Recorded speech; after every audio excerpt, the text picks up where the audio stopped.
অস্পর্শনীয় সম্পত্তি মানে an intangible asset with an estimated useful life of 30 years that was acquired on January 2018।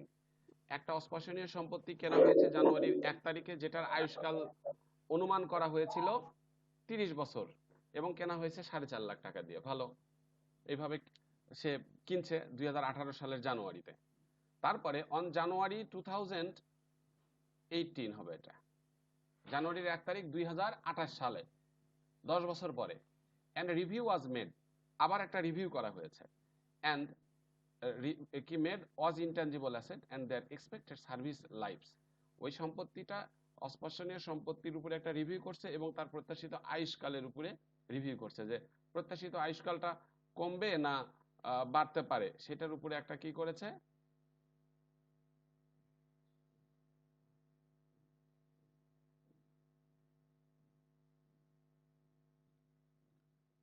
তাহলে এখানে review করে দেখছে, কি দেখলো, that determined that the asset and has an expected life more 30 years from the date of review।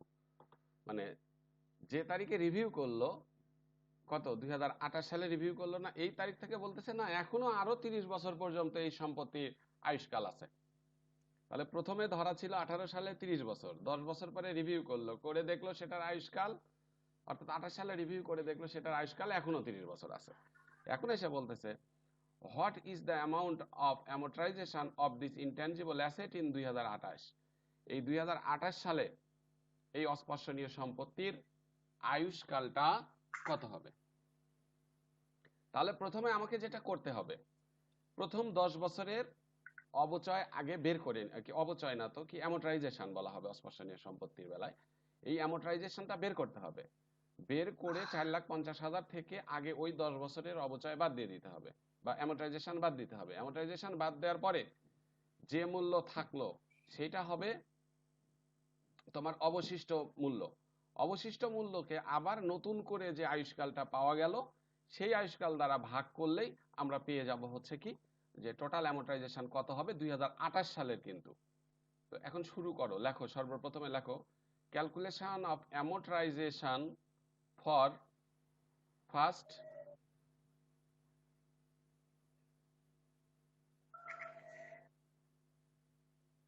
Calculation of amortisation, আগে কিন্তু কেটে দিব। হ্যাঁ, calculation of amortisation for before review.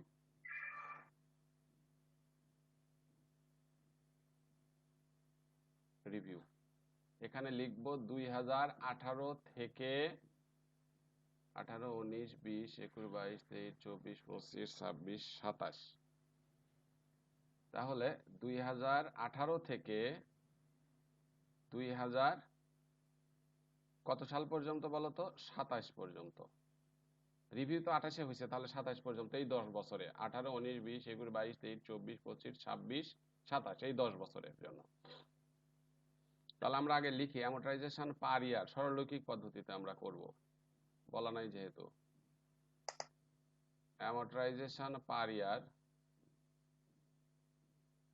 সমান cost minus salvage value divided useful life.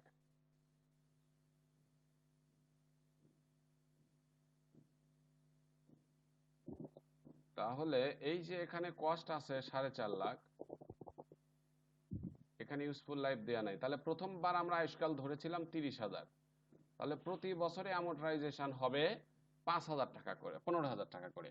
আমরা তো review করেছি 28-এ, তাহলে 28-এর আগ পর্যন্ত কত টাকা অ্যামোর্টাইজেশন হয়েছে আগে সেটা বাইর করে নেই। অর্থাৎ এই 10 বছরের অ্যামোর্টাইজেশন কত সেটা আগে আমরা একটু বের করে নিব। এখন লিখব অতএব অ্যামোর্টাইজেশন, অতএব total amortisation, total amortisation for 10 years সমান, এই যে প্রতি বছরে 15,000 করে হয়েছে, তাহলে 10 বছরে কত হবে, 10 বছরে 1.5 লাখ টাকা। তাহলে যখন আমরা রিভিউ করলাম 2028 সালে, সেই সময় কিন্তু সম্পত্তির মূল্য কত থাকবে জানো? এই 4.5 লক্ষ থেকে আমরা এই 1.5 লক্ষ টাকা একবারে বাদ দিয়ে দিব। বাদ দিয়ে দিলে এখানে আসলো কত টাকা? 3 লাখ টাকা। সম্পত্তির মূল্য যখন 3 লাখ টাকা, তখন হলো 2028 সালের জানুয়ারি 1 তারিখ। এই তারিখে এসে রিভিউ করে দেখা যাচ্ছে যে এখনো এই সম্পত্তির আরো 30 বছর যাবে 28-এ। তাহলে এখন বলছে কি এখানে যে এই তাহলে 28 সালের জাবেদাটা কি অবলপনের পরিমাণ কত? তাহলে সেটা যদি আমরা বের করতে চাই, তাহলে এখন আমরা রিমেইনিং কস্ট বের করব। রিমেইনিং কস্ট সমান ওই যে টোটাল কস্ট হলো কত? 4.5 লাখ থেকে এই অ্যামোর্টাইজেশন বা অবলপন বাদ দিয়ে দিব। বাদ দিলে অবশিষ্ট কস্ট থাকলো হলো 3 লাখ টাকা।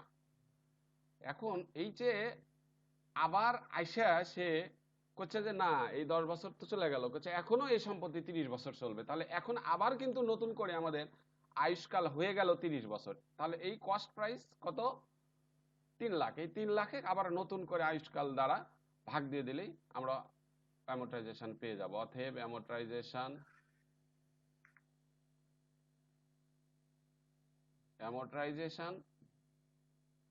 ফর 2018 সমান এই যে কস্ট কত? 3 লাখ। আবারও নতুন করে আয়ুষ্কাল আসলো কত? 30 বছর সমান টাকা 10,000। এটাই হলো অ্যান্সার। বইতে ব্যাপক ভুল আছে, সলিউশনটাতে ওরা করেছে যা সালের ভুল, অনেক ভুল আছে।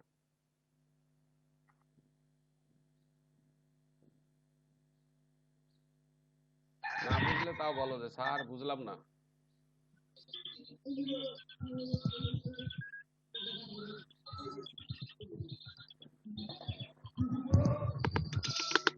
বুঝছি তো অঙ্কটা, নাকি বুঝিনি? জি স্যার বুঝছি। তো দেখা যাক কেমন বুঝছো।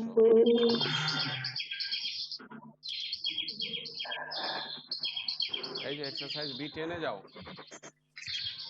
এটা সালটালও ঠিক করে দিচ্ছি। An intangible asset with an estimated useful life 30 years which acquired on January 1, 2008, এই যে এটা ঠিক করে দিয়েছে ওরা। একটা অস্পর্শনীয় সম্পত্তি যেটা কেনা হয়েছে জানুয়ারির 1 তারিখ 2008 সাল, যার আয়ুষ্কাল 30 বছর, ফর টাকা 6 লাখ, 6 লাখ টাকা দিয়ে কেনা হলো।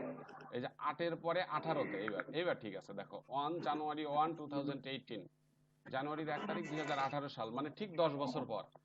A review made was of intangible asset and their expected service life, একটা রিভিউ করা হয়েছে, পুনরায় দেখা হয়েছে তা ওই অস্পর্শনীয় সম্পত্তি এবং তার আয়ুষ্কাল সম্পর্কে। and it was determined that, এবং এটা দেখা গেল যে of this asset, এই সম্পত্তি had been estimated useful life of 30 more years from the date of review, রিভিউয়ের তারিখ হতে এখনো সে আরো 30 বছর চলবে।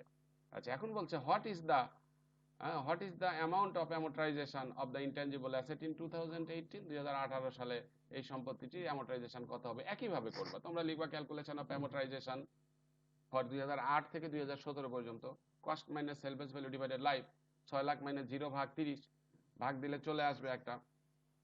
তারপরে ওটাকে অতএব ওই 10 বছরের টোটাল অ্যামোর্টাইজেশন কত বের করবা, তারপরে রিমেইনিং কস্ট বের করে নিবা, 6 লাখ থেকে ওই অ্যামোর্টাইজেশন বাদ দিবা, বাদ দেওয়ার পরে লিখবা অতএব অ্যামোর্টাইজেশন ফর 2018। ওই বাদ দেওয়ার পরে যে মূল্য থাকবে সেটাকে আবার 30 বছর দ্বারা ভাগ দিয়ে দিলেই চলে আসবে। পারবে? এটা কথা বলতে হবে সবার। পারবো স্যার, পারবো। ঠিক আছে,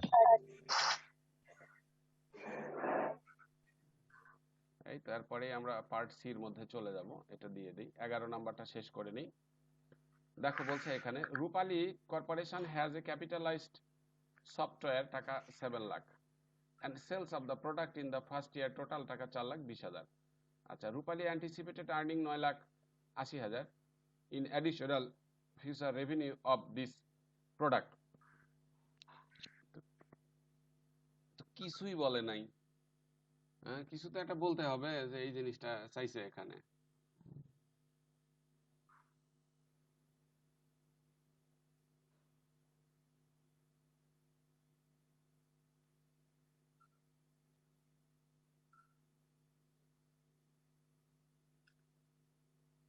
কিছু তো লেখার দরকার ছিল, যাই হোক এখানে লিখতে হবে আসলে ক্যালকুলেট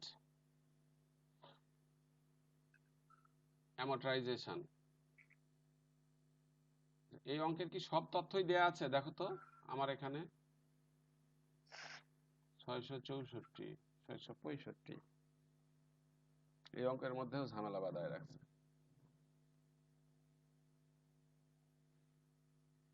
না, এই অঙ্ক পুরোটা ওঠে নাই।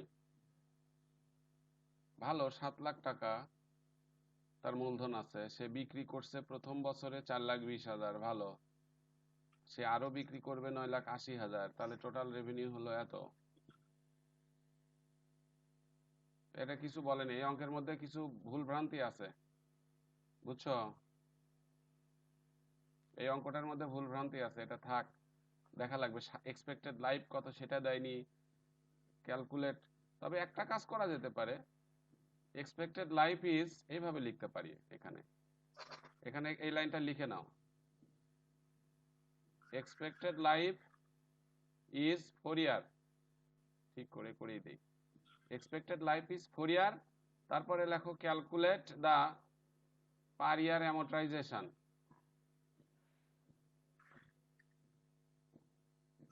ঠিক করে নাও, এটা সালে আসছে তো অঙ্কটা। এক্সপেক্টেড লাইফ ইজ 4 ইয়ার, অনুমানকৃত আয়ুষ্কাল 4 বছর, এবং এখন চাইছে ক্যালকুলেট পার ইয়ার অ্যামর্টাইজেশন, প্রতি বছরের অ্যামর্টাইজেশনের পরিমাণ বের করো। স্যার এক্সারসাইজ B7 এর সাথে মিল আছে, B7 টা দেখলেই হবে, ওখানে বাদবাকি অংশ দেওয়া আছে। ওই তো একই কথাই বলছে। হ্যাঁ, আমি যেটা বললাম না, জি স্যার ওটাই একই কথা। Which have economic life 4 year, compute the software cost amortization of this year, ওই একই কথা বলছে। ওই বছরগুলোর অ্যামর্টাইজেশন বের করো। আমি যেটা লিখে দিয়েছি ওটাই। এখানে বলছে যে রূপালী কর্পোরেশন একটা সফটওয়্যার তোমার মূলধনায়ন করেছে, মানে কিনেছে, বুঝতে পেরেছো? একটা সফটওয়্যার কিনে নিয়েছে 7 লাখ টাকা দিয়ে। And sales of this product, এবং ওখানে সে বিক্রিও করেছে কত টাকা দিয়ে? সে বিক্রি করেছে এই বছরে হলো 4,20,000। আর রূপালী অ্যান্টিসিপেটস আর্নিং, তার আরো প্রত্যাশিত আয় হবে, মানে সে ধরে রাখছে যে ভবিষ্যতে আরো বিক্রি করে আয় করবে 9,80,000। In addition the future revenue from this product, এই পণ্য থেকে আরো ভবিষ্যতে সে আরো কি করবে? আয় করবে কত? 9,80,000। অর্থাৎ সে যে একটা সফটওয়্যার কিনলো, ভালো করে খেয়াল করো, 7 লাখ টাকা সেটা প্রথম বছরে বিক্রি করলো, তার কিছু একটা ওই সফটওয়্যার থেকে সে আয় করেছে 4,20,000, এবং আরো ভবিষ্যতে আয় করবে 9,80,000। আর এই সফটওয়্যারের অনুমানকৃত আয়ুষ্কাল 4 বছর। এখন বলছে ক্যালকুলেট পার ইয়ার অ্যামর্টাইজেশন, অথবা ক্যালকুলেট অ্যামর্টাইজেশন দিস ইয়ার, এই বছরের। আচ্ছা, ক্যালকুলেট অ্যামর্টাইজেশন পার ইয়ার না, ক্যালকুলেট দিস ইয়ার অ্যামর্টাইজেশন, এই বছরের অবলোপনকে বের করো। তো আমরা যখন এটা করব, আগে আমার টোটাল রেভিনিউ বের করে নিতে হবে। টোটাল রেভিনিউকে বের করে এই বছরে কত টাকা আয় করলো সেটার দ্বারা আমাদেরকে কি করতে হবে?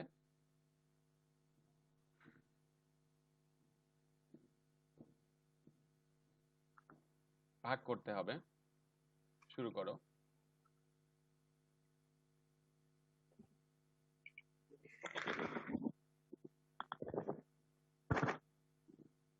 তাহলে অ্যামর্টাইজেশন চাইছে আমাদের। আমরা অ্যামর্টাইজেশন যদি বের করতে যাই, সেটা হবে কস্ট। এটা কিন্তু বলে নাই যে কোন পদ্ধতিতে অ্যামর্টাইজেশনটা করব, আমরা স্ট্রেট লাইন মেথডে করব না কোন পদ্ধতিতে করব সেটা বলে নাই। তো আমরা আগে প্রথমে স্ট্রেট লাইন মেথডে অ্যামর্টাইজেশনটা ইচ্ছা করলে বের করে নিতে পারি। বুঝতে পেরেছো? লেখো, দুইটা পদ্ধতিতে আমরা করব। প্রথমে লেখো amortization this year under straight line method. Amortization this year under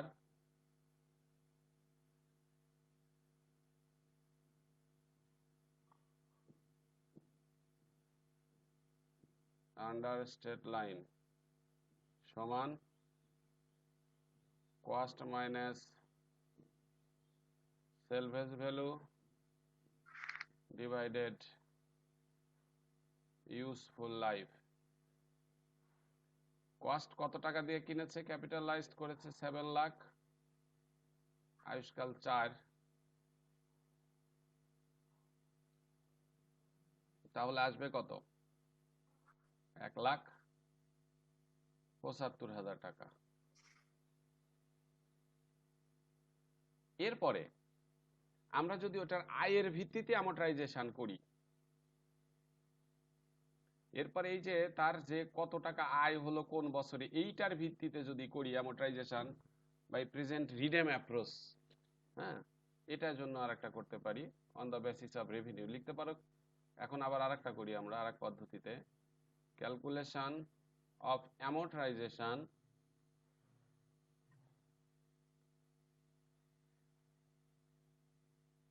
this year under present redemption method.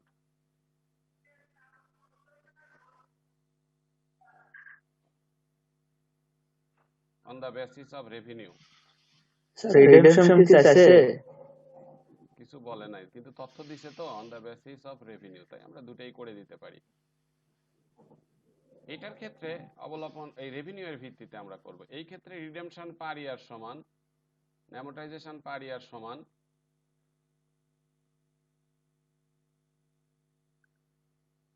তথ্যটা দিয়ে রাখছে, তাই আমরা করতে পারি, না করলে অসুবিধা নেই। এটা আমরা লিখব হলো cost divided total revenue into revenue this year, revenue this year.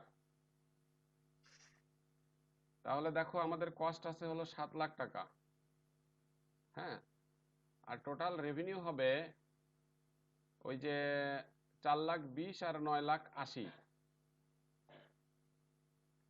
4,20,000 plus 9,80,000 আর গণন ওই যে রেভিনিউ দিস ইয়ার 4,20,000, 7 লক্ষ 9, এখানে 14 লক্ষ ইন্টু 4,20,000। তাহলে আমাদের এখানে আসবে কত টাকা? 2,10,000 টাকা। এই দুটাই অ্যান্সার, ওইটাও একটা অ্যান্সার, এটাও একটা অ্যান্সার। মানে যেভাবে আয় হবে ঠিক সেই হারে এটা রিডামশন হবে, আয়ের ভিত্তিতে রিডেমশন করা হবে অ্যামর্টাইজেশন।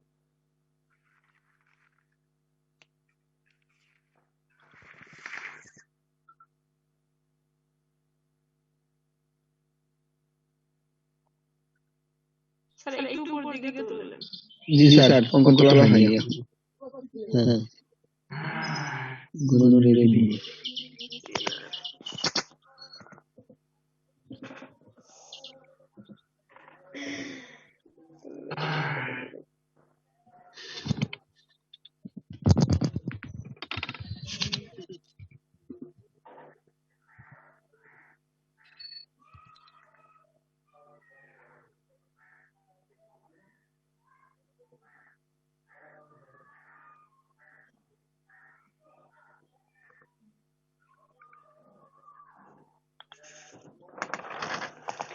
স্যার কস্ট ডিভাইডেড টোটাল কি রেভিনিউ রিমেইনিং লিখছেন? Total revenue cost divided total revenue, যেহেতু আমরা রেভিনিউ এর ভিত্তিতে করব, অতএব সেটা রেভিনিউ এর ভিত্তিতে আমরা ভাগ দিয়ে দিব।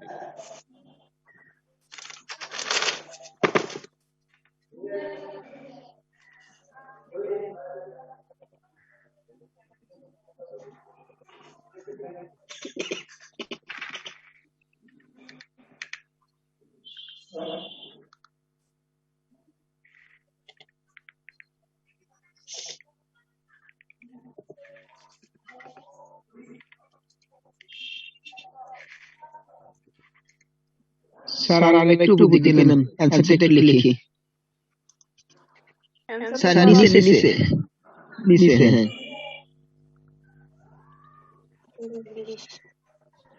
এটার সাথে 7 এর মিল আছে। প্রবলেম B7 সেম নিয়ম। প্রবলেম 7 হ্যাঁ, আর একটা কথা মনে হলো এখন, সেটা হলো আগামী কালকের দিনটা একটু বন্ধ রাখবো। কলেজে যাব তো, আমার যে ট্যাক্স দিতে হবে, সকাল সকালে একটু যাওয়া লাগবে ট্যাক্স দেওয়ার জন্য। স্যার কথা বোঝা যাচ্ছে না। আগামী কালকে একটু বন্ধ রাখবো তোমাদের, ওই ট্যাক্স দিতে যাব, ওই জন্য আর কি আগেই বলে রাখি, তাছাড়া আবার ভুলে যাব। যাই হোক, এটার সাথে এক্সারসাইজ B7 দেখো হেভি, একেবারে মিল, সেম অঙ্ক।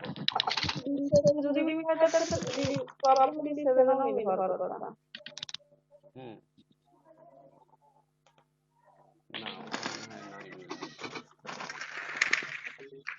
ওটা মনে হয় নাই মিল। দেখি প্রবলেম B7 কি মিল আছে নাকি।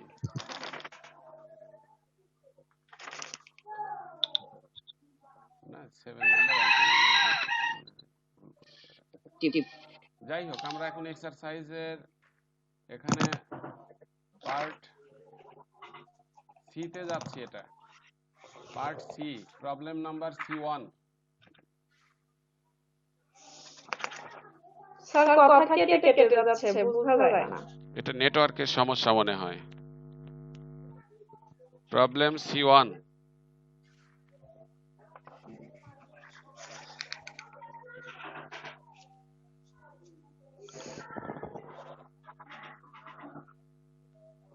জি স্যার বলেন। পড়েন। দেখো এটা কি বলছে।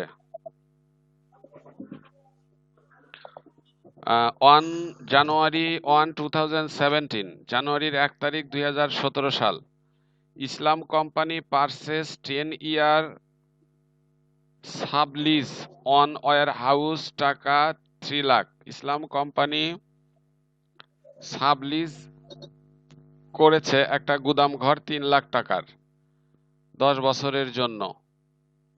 ইসলাম company will also pay annual payment টাকা 6,000। ইসলাম কোম্পানি অবশ্য বাৎসরিকভাবে 60,000 টাকা দিবে। Islam company immediately incurred cost of টাকা 2 lakh for improvement of the wholesale. Islam company সংগঠিত করেছে তাৎক্ষণিকভাবেই, সাথে সাথেই খরচ করেছে, মানে ওইটার উন্নয়ন খরচ, ইমপ্রুভ করেছে। ওই যে গুদাম ঘরটা যে সে নিল, সেই গুদাম ঘরটার জন্য সে উন্নয়নমূলক ব্যয় করেছে 2,000 টাকা। এটার একটা জাবেদা হবে। সেই খরচটা হলো কি লাইটিং খরচ, ফিক্সার খরচ, replacement of a ceiling heat নাকি সাইলিং মনে হয় লিখছে, ceiling heating system and loading lock. সে কি করেছে, ইমপ্রুভটা করেছে। তার মধ্যে ছিল লাইটিং, ফিক্সার ঠিক করেছে, রিপ্লেসমেন্ট করেছে, স্থানান্তর করেছে সাইলিং হিটিং যন্ত্র পদ্ধতি, যেটা মানে হিট যত বেশি না হয় সেটার জন্য। তারপরে কি লোডিং লক, একটা তালা যেটা লোড করার যে লক, সেটাকেও সে ইমপ্রুভ বা উন্নয়ন করেছে। The improvement has an estimated life of 12 years. ইমপ্রুভমেন্টের আয়ুষ্কাল ধরা হয়েছে কয় বছর। এই যে যেটা সেটা যে 2 লাখ টাকা দিয়ে ওটা ইমপ্রুভ করলো, এই ইমপ্রুভমেন্টের জন্য আবার আয়ুষ্কাল ধরছে 12 বছর, অর্থাৎ 12 বছর পরে এগুলো আবারও ইমপ্রুভ করা লাগতে পারে। And no residual value. খেয়াল করো, সেটা কিনলো সে 10 বছরের জন্য, আর ওই সময় সে ইমপ্রুভ করলো, ইমপ্রুভের আয়ুষ্কাল আবার কত টাকা, কত বছর, 12 বছর। এখন বলছে রিকোয়ার্ড করণীয়, প্রিপেয়ার এন্ট্রি টু রেকর্ড, এগুলোর জন্য জাবেদা দাও। তাহলে প্রথমে এই যে ওয়্যার হাউস কিনলো যে সে, তাহলে এই ওয়্যার হাউস যে ইজারা নিল, এখানে এই যে সাবলিজ নিল, তাহলে ইজারা নিল না এটা। তাহলে ওয়্যার হাউসটা যখন লিজ হোল্ড নিল 3 লাখ টাকা দিয়ে, সেটার জাবেদা দিতে বলছে। দেখো এখানে the payment of sublease on the warehouse, এই ওয়্যার হাউসটা উপ ইজারা নেওয়ার জন্য জাবেদা দাও। এই দেখো, এটা খুব সহজ, তোমরা লিখবা ইসলাম কোম্পানি জেনারেল জার্নাল। তাহলে যখন ইজারা নিল, লিজ হোল্ড ডেবিট হলো 3 লক্ষ টাকা, আর ক্যাশ ক্রেডিট হয়ে গেল 3 লাখ টাকা। তো এখানে লিখেছে to record purchase of sublease warehouse. এটা বুঝছো তো সবাই?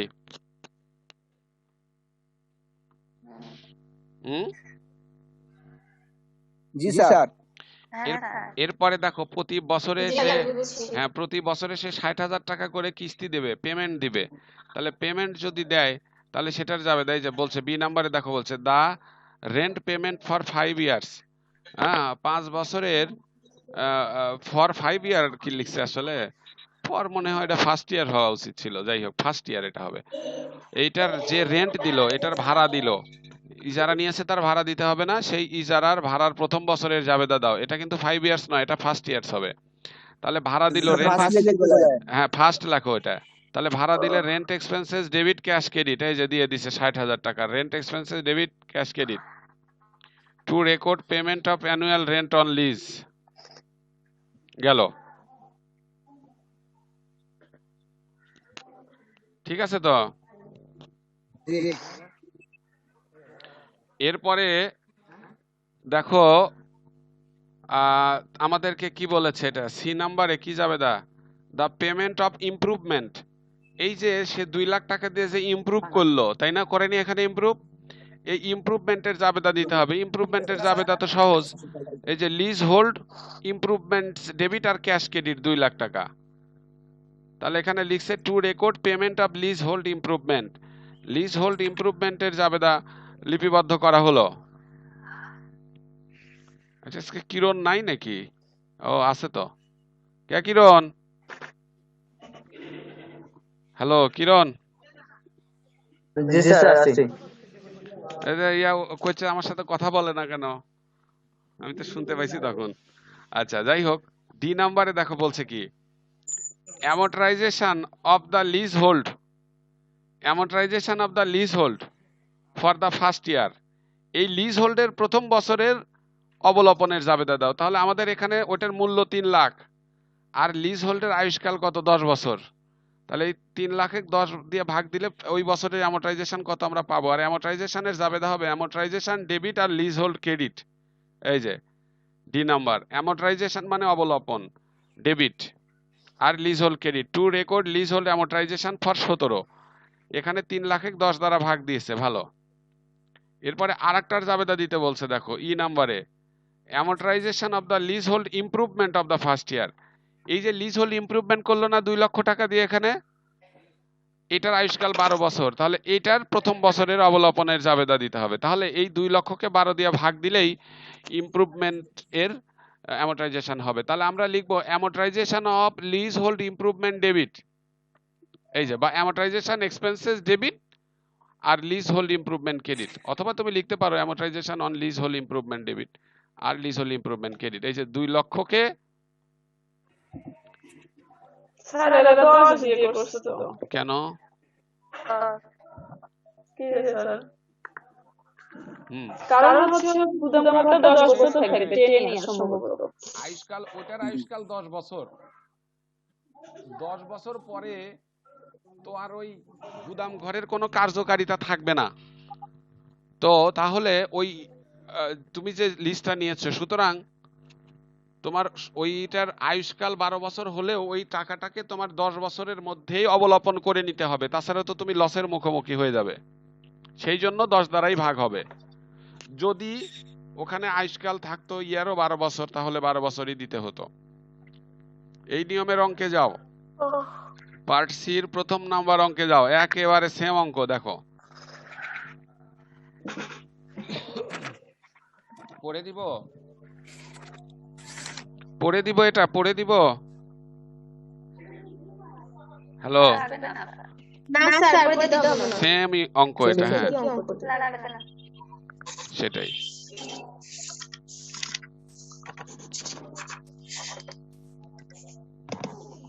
এবার দেখো পরেরটা কি বলছে, প্রবলেম নাম্বার 2, এটাও বাড়ির কাজ থাকবে। Horace Greeley corporation was organized in 2016। Horace Greeley corporation সংগঠিত বা প্রতিষ্ঠিত হয়েছে 2016 সালে অ্যান্ড বিগান অপারেশন, কার্যক্রম শুরু করেছে অ্যাট দ্য বিগিনিং অফ 2070-তে। সে কিন্তু সংগঠিত হলো 16, কার্যক্রম শুরু করলো কততে, 17-তে। তো আমাদের এখানে কিন্তু 16 সালের কোনো জাবেদা হবে না, জাবেদা 17-এরই হবে। আচ্ছা, the company is involved in a interior design consulting service. সে কি করে, ডিজাইন করে, ডিজাইনের পরামর্শ দেওয়ার সাথে জড়িত। আচ্ছা, দ্য ফলোয়িং কস্ট আর incurred prior to the part of operation, কার্যক্রম শুরুর পূর্বে তার নিচের ব্যয়গুলো হয়েছিল। কার্যক্রম শুরুর পূর্বে তার নিচের ব্যয় হয়েছে। Attorney fee in connection with organization of the company, ওই কোম্পানিকে গঠিত করার সাথে সম্পর্কযুক্ত অ্যাটর্নির ফি মানে আইনজীবীর খরচ 15,000। Purchase of drafting and design equipment, অঙ্কন এবং ডিজাইন করার জন্য সরঞ্জামাদি আনা হয়েছে আরও। তারপরে খরচ করেছে। তারপরে cost of meeting incorporators to discuss organization activities, অর্থাৎ সংগঠিত কার্যক্রমকে কি বলছে, ডিসকাস অর্গানাইজেশন অ্যাক্টিভিটিস, অর্থাৎ সংগঠনের কার্যক্রমের জন্য মিটিং বাবদ ব্যয় হয়েছে। স্টেট ফিলিং ফিস টু ইনকর্পোরেটেড, স্টেট ফি ফিলিং ইনকর্পোরেটেড বাবদ খরচ হয়েছে মোট কত টাকা? 33,000 টাকা। এখন চাইছে কি 1 নাম্বার, নাম্বারে বলেছে দেখো compute the total amount of organisational cost incurred by Greeley. আচ্ছা, গ্রিলি কর্তৃক অর্গানাইজেশন কস্ট কত হয়েছে? এখন দেখো সবগুলো কিন্তু অর্গানাইজেশন কস্ট হয়নি। এখানে প্রথম যে 15,000 টাকা অ্যাটর্নি ফি দেয়া লাগছে, এই যে বলেই দিচ্ছে যে এটা অর্গানাইজেশনের সাথে সম্পর্কযুক্ত, তাহলে এইটা হলো অর্গানাইজেশন কস্ট। তারপরে দেখো এই যে কস্ট অফ মিটিং করতে হয়েছে incorporated to discuss the organisational service, এই যে অর্গানাইজেশনাল সার্ভিসের জন্য মিটিং বাবদ খরচ হয়েছে 7,000। আর একটা স্টেট ফিলিং ফি টু ইনকর্পোরেটেড, এটাকে সংগঠিত করতে যায় আরো 1,000 টাকা খরচ হয়েছে, অর্থাৎ এই 15, 7 আর 1 এই কয়েকটা মিলে হয়েছে তোমার অর্গানাইজেশনাল কস্ট। তাহলে এই যে অর্গানাইজেশনাল কস্ট তোমরা লিখবা এভাবে, ক্যালকুলেশন অফ অর্গানাইজেশনাল কস্ট লিখে যে কয়েকটা যোগ করে দিবা, দিয়ে টোটাল অর্গানাইজেশনাল কস্ট আসছে। তাহলে স্যার এই 10,000 টাকা কেন আসলো না? এই যে ডিজাইন অ্যান্ড ড্রাফটিং খরচ, এটা তো তোমার অন্য একটা সম্পত্তি, জাতীয় খরচ, তাই না? এটা তোমার অর্গানাইজেশনাল কস্টের মধ্যে আসবে না। এখন এই বি নাম্বারে এসে বলছে prepare the journal entry to record organisational cost. এই যে অর্গানাইজেশনাল কস্ট হলো, এটার একটা জাবেদা দাও। তাহলে এই যে অর্গানাইজেশনাল এক্সপেন্সে ডেবিট 23,000, ক্যাশ অবলিক বাকিতে যদি হয় পেয়েবল ক্রেডিট হয়ে গেল। এটাও দেখো ওই এক্সারসাইজের সাথে মিল আছে, এই যে সেম এক্সারসাইজ 2 এর সাথে মিল। তোমার এখান থেকে এটা হবে আর এটা হবে, যোগ করে জাবেদা দিয়ে দিতে হবে। যোগ করলে হবে এ আর এটা হবে জাবেদা। এরপর আর দিব স্যার 6টা হয়ে গেছে। না স্যার, আর না স্যার। তোমাদের আর দিচ্ছি না, তো এই অঙ্কগুলো ভালো করে করবা ইনশাআল্লাহ সবাই।